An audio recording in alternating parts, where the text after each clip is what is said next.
Hello students, நம்ம அடுத்து பார்க்க போகிறது சப்ளிமெண்ட்ரி, அதாவது துணை பாடம். இதுலேயும் 7 லெசன் இருக்குது.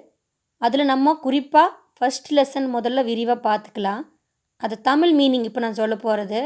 இது வில்லியம் ஷேக்ஸ்பியர் எழுதிய புகழ்பெற்ற நாவலான ஷேக்ஸ்பியரின் கதைகளிலிருந்து எடுத்தது ஒரு பகுதி. இதில் நிறைய பேர்கள் வருது. அந்த பேர்களெல்லாம் நம்ம மென்ஷன் பண்ணி ஃபெல்லிங்ஸ் நிறைய தப்பு வரும். அந்த பேர்களை கரெக்டாக நம்ம எழுதி வச்சுக்கணும். இதுலேருந்து பப்ளிக் எக்ஸாமுக்கு எப்படி வருங்கிறது அடுத்த வீடியோவில் பார்க்கலாம். இப்போ கதை சுருக்கத்தை மட்டும் இப்போ நான் சொல்லிடுறேன். பிராஸ்பரோவும் அவர் மகள் மிரிண்டாவும் ஒரு தீவில் 12 வருடங்கள் கழிக்கின்றனர். பிராஸ்பரோ தன் மந்திர சக்தியால் சைகோராஸால் சிறைப்பிடிக்கப்பட்டிருந்த நல்ல ஆவிகளை விடுவிக்கிறார். ஆவிகளின் தலைவன் ஏரியலும் பிரபோசஸும் ஒரு கப்பலில் தன் கொடுமையான சகோதரனான ஆண்டனியோ மற்றும் நேபில்ஸ், இப்போவே 5 பேர் வந்தாச்சு, நான் வச்சுக்கோங்க, நாட்டு மன்னன் அலன்சோ 6வது பயணம் செய்வதை காண்கின்றனர். பிரசோவுக்கு கட்டளையிட்ட பின்னர் ஏரியல் ஒரு கடல் சூறாவளியை உண்டாக்குகிறது. ஆவியோட தலைவன் ஒரு கடல் சூறாவளியை ஏற்படுத்துகிறாரு. அவர்கள் அனைவரும் தீவின் பல்வேறு இடங்களுக்கு கொண்டு வரப்படுகின்றனர். பிராஸ்பரோ ஏரியலிடம் நேபில்ஸ் இளவரசர் ஃபெர்டினண்ட் அந்த இளவரசனை அழைத்து வர சொல்லி வந்ததையும் அவர் நல்ல சோதனை பண்ணி பார்த்துட்டு தன்னோட ஒரே மகளான மிரிண்டாவை திருமணம் செய்ய நிச்சயிக்கிறார்.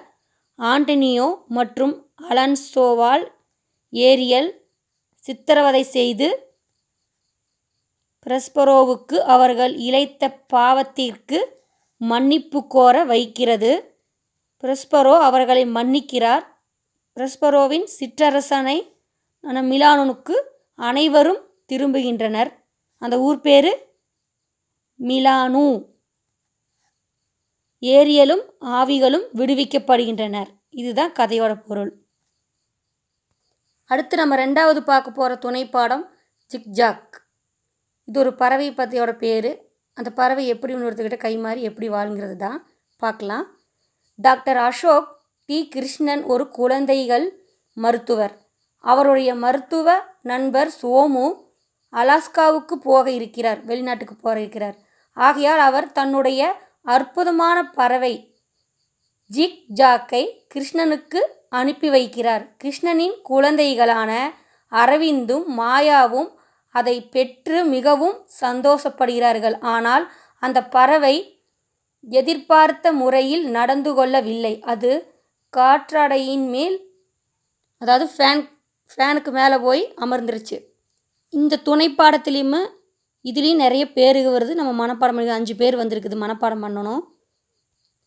அப்புறம் அந்த பறவை அங்கே இருக்க ஃபேனுக்கு மேலே வச்சுருக்க வப்பாளி துண்டுகளை திருமதி கிருஷ்ணாவின் ஓவியத்தின் மேலே விழுக வச்சு அதை வீண் பண்ணுது.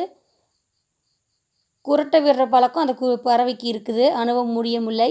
அங்கு பெருங்குழப்பத்திற்கும் ஏற்படுத்துகிறது. ஆகையால் அவர்கள் அதை திரும்ப அனுப்ப முடிவு செய்கின்றனர். கிருஷ்ணன் ஒரு நல்ல மருத்துவமனைக்கு அழைத்து சென்று பறவையை காமிக்கிறாங்க. டாக்டர் பார்த்துட்டு அதை பரிசோதிக்கிறாங்க.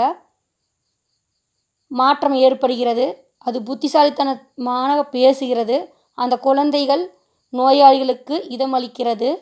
அதன் பின் அது ஒரு குரட்டை விடவில்லை. குரட்டை விடுற பழக்கத்தை அது மறந்துருச்சு.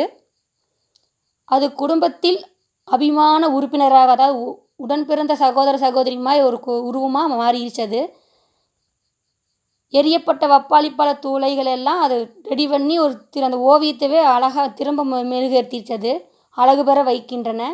திருமதி கிருஷ்ணன் தன் ஓவியத்திற்கு அதிக விலை பெறுகிறார். அவர் நினச்சதை விட நல்ல விலைக்கு போகுது. அரவிந்தும் மாயாவும் ஜிக்ஜாக் பறவையை கண்டு பெரும் மகிழ்ச்சி அடைகின்றனர். மேலும் ஒரு வாரம் ஜிக்ஜாக்கை அவர்கள் வைத்து கொள்ளவும் முடிவு செய்கிறார்கள். இவ்வளோதான் கதை. இதில் நம்ம அடுத்த இந்த வீடியோவில் பார்க்க போகிறது என்னென்னா, போயம் 7 அனந்தம் இருக்குது இல்லையா, அந்த 7 போயத்தில் வர்ற அலிட்ரேஷன் வேர்ட்ஸ் கொஸ்டினில் 2 மார்க் கொஸ்டினாக வரும். தமிழில் இயப்புன்னு சொல்கிறோமில்ல, மோனை எதுகை அதுங்கிற மாதிரி இதில் வர்றது என்னங்கிறத ஒவ்வொன்றா பார்க்கலாம். ஃபோட்டோஸ் போட்டுட்ருக்க ஜாயின் பண்ணியிருக்கிறேன் பாருங்கள்.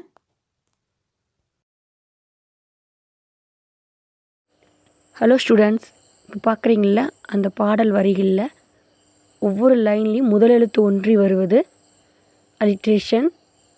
அதை அண்டர்லைன் பண்ணியிருக்கோம் பாருங்கள். இதுதான் ஒட்டுமொத்தமாக பூரா பாடல்லையும் இருக்கிற அலிட்ரேஷன், அதாவது மானப்பாட போயம் எல்லா போயமும்.